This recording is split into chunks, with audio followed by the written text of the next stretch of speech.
कोल्हापूर गारगोटी महामार्गावरील मडिलगे येथील बस स्थानकाजवळ नटराज फर्निचर समोर आज पहाटे सुमारे 5 वाजण्याच्या सुमारास दत्तकृपा ट्रॅव्हल्सची ARV 2349 ही प्रवासी बस अपघातग्रस्त झाली। चालकाचे स्टेअरिंगवरील नियंत्रण अचानक सुटल्याने बस रस्ता सोडून थेट रस्त्यालगतच्या चरीत जाऊन अडकली। घटनेचे गांभीर्य लक्षात घेता मोठी दुर्घटना घडण्याची शक्यता होती।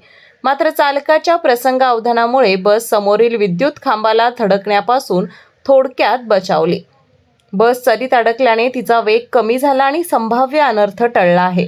या अपघातात बसमधील कोणत्याही प्रवाशाला दुखापत झाली नसून सर्व प्रवासी सुखरूप असल्याची माहिती मिळाली आहे।